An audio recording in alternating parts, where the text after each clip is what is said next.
I've been playing Returnal for the past 2 days, and I'm not gonna lie, I've never played anything like it. I'm really enjoying myself. The gameplay feels so unique despite being an amalgamation of genres that have been around for at least 20 plus years. And I want to talk about it. So here's my first impressions of Returnal after 11 hours. Let's go.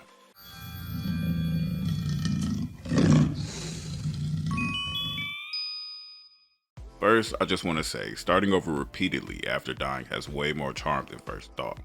It sucks every time you progress efficiently, get a build you love, get far enough to reach the boss, then you die.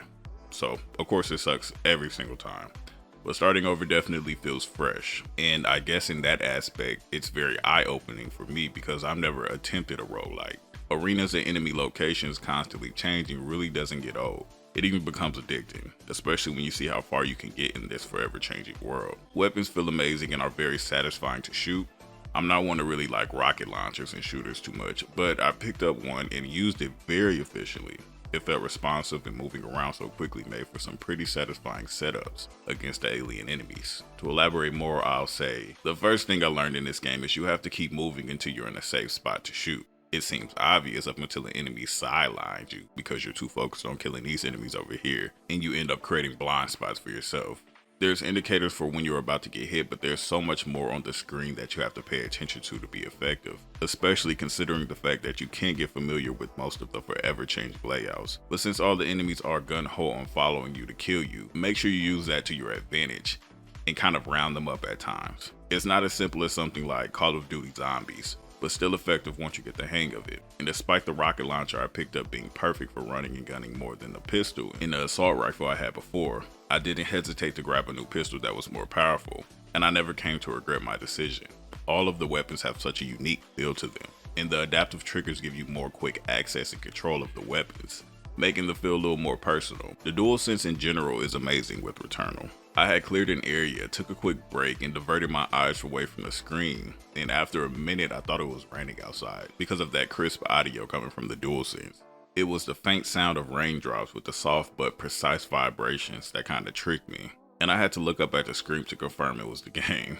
You can even feel the machinery in the game vibrating and humming and pulsing. And to be fair, I'm really impressed because I have a 70-inch and a surround sound setup in my game room. Combine that with 3D audio coming from the controller, the haptic feedback, the adaptive triggers, and the visuals, then you have a hell of an experience. But let's talk about the thing that actually makes it all work: the gameplay.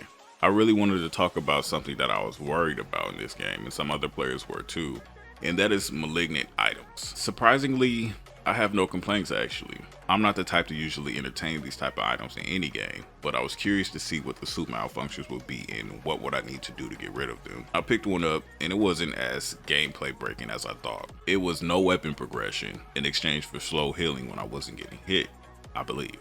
Mind you, I had already cleared most of the first biome before getting this, so I had no need for any more weapon progression. I could still take on the boss if I had to. I even stacked another malignant item on top of that and managed to beat the challenge to get rid of the second malfunction, and I came across a fabricator to repair my suit and get rid of the first one, before proceeding to the first boss full of health and power. I got my ass kicked and sent back to the beginning, but that all happened on my second run, and it felt like a very fair exchange, especially since you could just do some simple tasks to get rid of the malfunction. One time I picked up an item that cut my damage while shooting in the air by 50%, and to get rid of that I had to kill I believe like 20 enemies I think, which isn't too hard, and since when you die you lose all progress anyway, including malfunctions, it doesn't seem like it'll affect how you play in any way that's not fun. Parasites are more or less the same, but you have to find special items or tech to get rid of them. But the variety keeps you experimental, with some parasites detaching itself after use. Some even protect you from malfunctions, and the list goes on and on.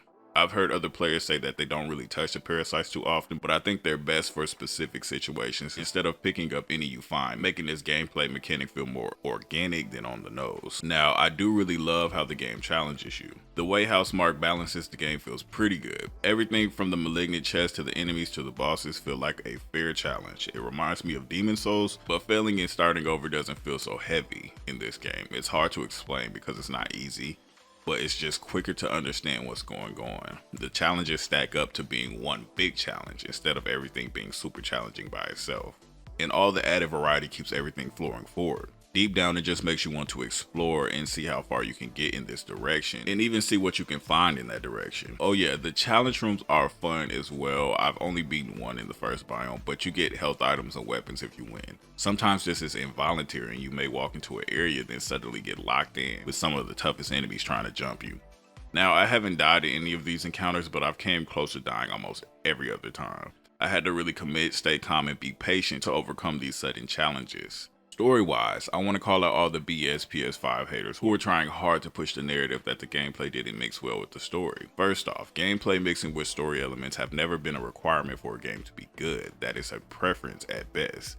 For example, why is classic FF7 considered legendary when it has a deep story alongside turn-based gameplay? I mean, MMORPGs and RPGs in general can't even be considered good games by this logic. What cutscenes have you seen that feature turn-based combat in any of these turn-based games? None. Look at something like Undertale, with all of its lore and story, then look at the gameplay. Come on now. Gameplay can be unique beyond the story, and this is more gameplay based than story based if we're being super honest. I've seen like 5 cutscenes and most are me picking up a weapon to use in game. And going into the house and exploring did not affect anything, it just added more to the story, or at least added more questions to the story. But I won't comment any further on the story until I progressed a little bit more and get to at least the 3rd biome. I have been reading the lore via data logs, messages, and recordings, and honestly I've only become more intrigued to see what happened and what will happen more than anything. Last thing I give you before we leave is some gameplay tips. Here we go. Aiming down your sights is really only necessary when it comes to far off distances, secondary fire, and most importantly, hitting enemy weak spots. Any powerful enemy you encounter is going to have a weak spot, and the blade can stun a couple of them actually. Side note, melee is an important thing. Despite all the guns, you can one-hit kill some enemies to take off the pressure. But when it comes to guns, keeping a wide angle is very helpful when you're getting swarmed. Another important thing to do is slow down and read what you pick up. There are a lot of items that do a lot of different things, so pay attention to what they say. Some can be very helpful and some can really hinder you depending on your gameplay style. It's also good to know that some crates are in permanent areas and they get restocked every time you die. A definite come up if you haven't found any more powerful weapons yet, or if you're looking for something besides the default sidearm. My 3rd tip is that doorways glow when you haven't walked through them on your map. So exploration is not confusing because the map is really great. 4th tip is to be ready to move, but take in the layout so you don't fall and take a chunk out of your life, or worse, just straight up die. 5th tip is there are some hanging alien tentacles in the first biome that grab you and begin to basically try and eat you. But I've used these to get up to higher places. Be careful though, the teeth on these things are big. Another side note, when you clear an area, it usually remains that way. 2 weaker enemies might respond to keep you on your toes, but that's all I've seen since I've been playing. 6th tip is acknowledging that there are puzzles in this game, albeit very simple ones. Like find the hidden button to shoot so you can unlock the gate. Super simple but can be worth it. I've only found weapons and I usually snag them every other time. 7th tip, you start getting enough currency to upgrade, chances are you would have come across and activated enough teleporters to go back to the area where you can upgrade via fast travel. There's one area in particular in the first biome that upgrades your suit efficiency, which is basically health in this game. And I usually save up and go get that first before trying to get other stuff. But sometimes I come across other upgrades that are more useful and immediate. The 8th tip is to pick up all the health you can all the time. Because when your health is full and you pick up 3, your health bar will grow, so you'll get that suit efficiency. But don't save it for specifically that. If you're about to die, just pick it up and save some opalites to buy a big health or better suit efficiency. Last piece of advice is it's always smart to explore all the areas you can get to. There can be permanent upgrades, loot, or just some enemies to kill and get currency from, so don't shy away from exploring. I usually will venture off to get loot and upgrade at least a little bit to up my chances. It sounds like a lot, but once you're in the flow and understand this game's language, it's like second nature on what to do. You just have to get good at surviving by surviving. So I say all that to say play for yourself, see how you feel, and note out your own limits. Don't let other people set them for you.